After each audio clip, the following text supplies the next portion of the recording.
The KitchenAid Dicing Kit Accessory. For use with all 13 and 14 cup food processor models. To start dicing, first make sure your work bowl is securely attached to the food processor base and place the drive adapter onto the power shaft. Remove the dicing kit storage case lid by twisting it clockwise.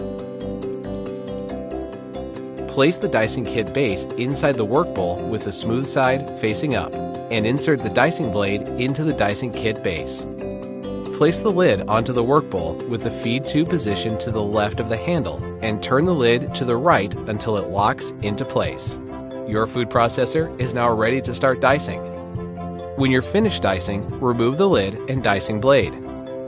Insert the cleaning tool into the base and fold it down to push any extra food through the grid.